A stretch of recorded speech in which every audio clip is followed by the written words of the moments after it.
Bonjour et bienvenue dans la présentation de ce cours consacré au dessin de la figure humaine, un sujet passionnant mais qui ne laisse aucune place à l'erreur. Ce cours va vous permettre de renforcer votre appréciation des proportions, mais également de maîtriser le dessin de la ligne, de la forme et des valeurs, des compétences qui vous permettront d'aborder les autres sujets avec plus de facilité. Pour connaître le contenu de ce cours, suivez-moi.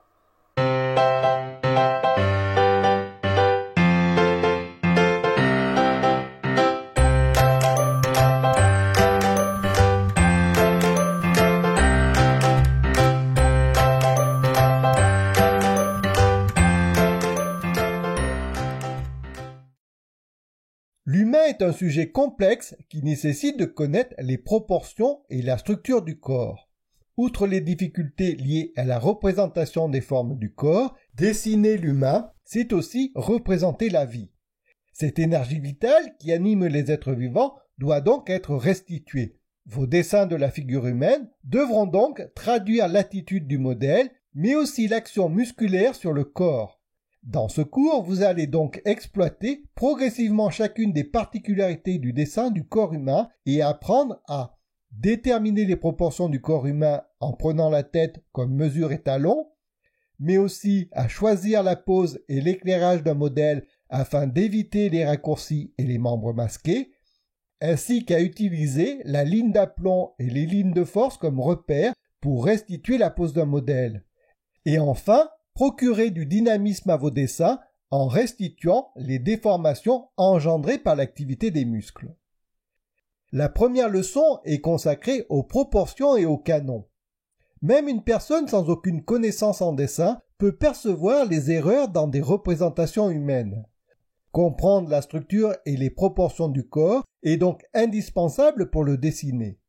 Dans cette leçon, vous allez étudier les principales proportions et les différents canons du corps humain. Vous apprendrez ainsi à déterminer et à utiliser les repères visibles sur le corps pour construire vos dessins et vérifier rapidement l'exactitude des proportions. La seconde leçon est consacrée à la mise en place. La réussite d'un dessin dépend en grande partie des qualités du modèle. Une pose disgracieuse ou un mauvais éclairage pénalisera obligatoirement votre travail. Dans cette leçon, vous allez apprendre à déterminer la pose, l'angle de vue, ainsi que l'éclairage lors de la mise en place ou de la sélection d'un modèle. La troisième leçon est consacrée à l'aplomb et à l'équilibre. Au-delà des canons et des proportions, le corps humain présente certaines caractéristiques qu'il est bon de respecter dans vos dessins. La pesanteur et ses effets sur les corps sont des phénomènes que vous devez restituer dans vos dessins et peintures. Dans cette leçon, vous allez apprendre à déterminer le centre de gravité et l'axe de substantation d'un modèle afin d'utiliser la ligne d'aplomb comme repère. La quatrième leçon est consacrée aux lignes internes. Un modèle, dans une pose statique, est tout de même actif. Cette action passive s'exprime par la plénitude des formes et la progression des lignes. Dans cette leçon, vous allez donc apprendre comment restituer dans vos dessins l'énergie vitale intrinsèquement liée à une stature immobile. La cinquième leçon est consacrée aux formes actives et passives. La structure du corps humain ainsi que les actions de nos muscles font qu'il n'est pas possible d'apprécier le côté d'une forme sans concevoir son côté opposé. Il est donc important d'aborder votre modèle selon une vision globale. Dans cette leçon, vous allez apprendre comment procurer plus de dynamisme et de vie à vos dessins en restituant les rythmes actifs et passifs des formes. La sixième leçon est consacrée aux lignes et aux rythmes. L'une des erreurs les plus souvent constatées sur les dessins de nus réalisés par des débutants est l'aspect des corps qui semble être d'une raideur extrême.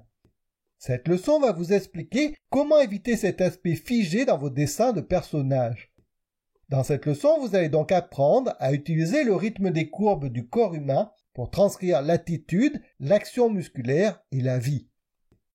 La septième leçon est consacrée aux masses et au volume. Le nu est un sujet idéal pour dessiner autrement que par la ligne. Vous allez donc étudier l'évolution de la lumière sur les formes dans l'espace et vous constaterez que c'est avec la lumière que les objets que nous observons prennent du volume. Dans cette leçon, vous allez apprendre à dessiner par les masses afin de comprendre le lien entre le clair-obscur et les formes.